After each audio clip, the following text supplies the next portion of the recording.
आज हम लोग का टॉपिक है स्कोप ऑफ ह्यूमन जियोग्राफी।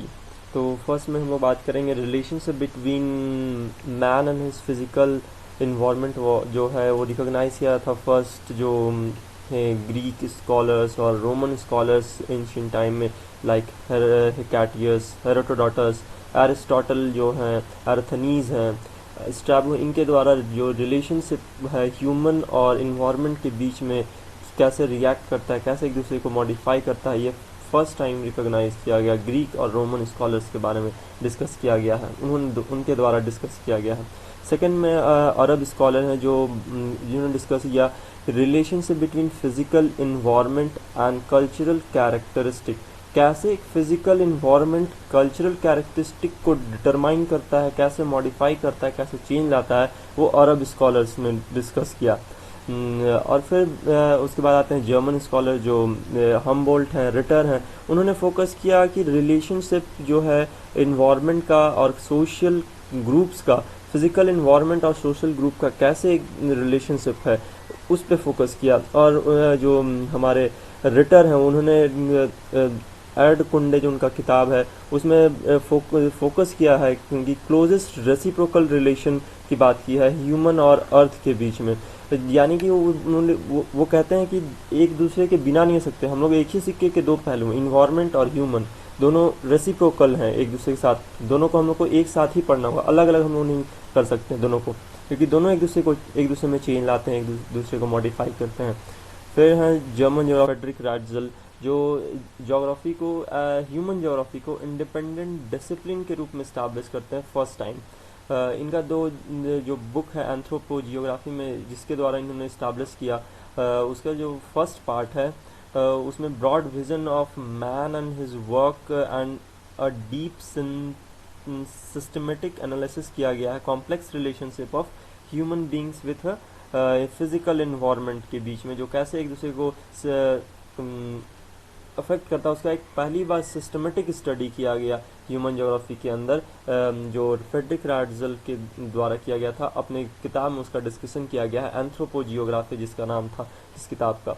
तो इसके द्वारा उन्होंने फिर Ratzel develop systematic geography, systematic human geography को डेवलप किया। ये जो इनका बुक है उसमें सेकंड वॉल्यूम जो है उसमें इन्होंने डिस्कस किया है, अटेम्प्ट किया है कैसे ह्यूमन ज्योग्राफी, ह्यूमन का कंसंट्रेशन कहाँ कैसा है, distribution of population, settlement form है तो कैसा सेटलमेंट है, विलेज में है या फिर अर्बन सेंटर्स है, अगर विलेज है तो कैसा टाइप का विलेज है, माइग्रेशन कैसा हो रहा है, डिफ्यूजन कैसे होता है कल्चर्स का आपस में, कैसे एक दूसरे को एसिमिलेट कर रहा है, आपस में चेंज कर रहा है एक दूसरे को कल्चर। फिर हम लोग बात करेंगे Ratzel is also recognise as a father of human political geography.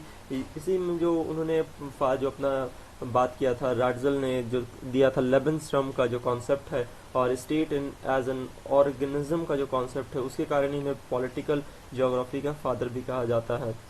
और ये जो लेबनस्ट्रम का और स्टेट एज एन ऑर्गेनिज्म का जो कॉन्सेप्ट था उन्होंने डार्विन से इन्फ्लुएंस होकर कहा था। जैसे डार्विन ने कहा था जो सर्वाइवल ऑफ द फिटेस्ट, वैसे ही बात इन्होंने स्टेट के लिए कहा कि स्टेट इज एन ऑर्गेनिज्म। अगर स्टेट हम लोग आपस में नहीं कम्पीट करेंगे, हम ग्रो नहीं करेंगे तो हम अल्टीमेटली हमें डाई करना होगा। तो वो जो ज्योग्राफी, जो बायोलॉजी का कॉन्सेप्ट था, उन्होंने इसे ज्योग्राफी में इम्प्लीमेंट किया डार्विन के कॉन्सेप्ट से इन्फ्लुएंस होके। फिर है French geographer Vidal de Blache का जो इन्हें रिगार्ड किया जाता है the founding father of modern human geography का, और पॉसिबिलिज्म का भी इन्होंने फादर है क्योंकि इन्होंने ही इस्टेब्लिश किया था अपने बुक जो इनका किताब है प्रिंसिपल डी जोग्राफी ह्यूमेन में। और जो इनके पॉस्टमसली इनका पब्लिश हुआ, ये अपने इनकी लाइफ टाइम में नहीं हुआ था ना, इनके स्टूडेंट, इनके जो डिसाइपल हैं इमानुअल के द्वारा किया गया था। इसे फिर 1926 में आपको इसका इंग्लिश में ट्रांसलेशन किया गया। और फिर इसमें जो विडाल बात करते हैं टेरेस्ट्रियल यूनिटी का, कॉन्सेप्ट ऑफ मिलियू का और environmental factor of on human man's work का बात करते हैं। इसमें मतलब बात किया गया, उन्होंने कहा है कि इन्वायरमेंट कैसे इन्वायरमेंट अफेक्ट करता है मैन के कैपेबिलिटी पे, कैसा चेंज लाता है। आप जैसे कि गर्मी में हम ज़्यादा वर्क नहीं कर सकते हैं, धूप में ज़्यादा वर्क नहीं कर सकते, कहीं ज़्यादा ठंड में वर्क नहीं कर सकते, तो हमें कैसे एक इन्वायरमेंटल फैक्टर जो है मैन के वर्क को डिटरमाइन करता है उसके बारे में बात किया गया है। इन्होंने जो इनका जो बुक है उसका 3 मेजर पार्ट में हम लोग बांटते हैं। जो फर्स्ट पार्ट है वो डिस्ट्रीब्यूशन के बारे में बात करता है। सेकंड जो है फॉर्म ऑफ सिविलाइजेशन के बारे में, क्या कैसा सिविलाइजेशन है, प्रिमिटिव है, क्या किस तरह का सिविलाइजेशन उसके बारे में। फिर थर्ड जो पार्ट है उसमें सर्कुलेशन के बारे में बात करते हैं, यानी आपस में कैसे कम्युनिकेट हो रहा है, यहाँ से वहाँ लोग जा रहे हैं तो कम्युनिकेशन कैसा है उसके बारे में बात किया गया। जो थर्ड पार्ट, फिर उसके बाद dispersion of population they describe in relation to physical as well as human factor. जो डिस्पर्सन ऑफ पॉपुलेशन है, कैसे चेंज आया, कैसे कहाँ पे क्यों यहाँ पे ज़्यादा है क्यों कम है, वो डिस्क्राइब किया गया। फिजिकल तो उसके फिजिकल कारण तो उसमें लिए गए, पर ह्यूमन फैक्टर्स भी उसमें इंक्लूड किए गए थे विडाल के द्वारा अपने बुक में।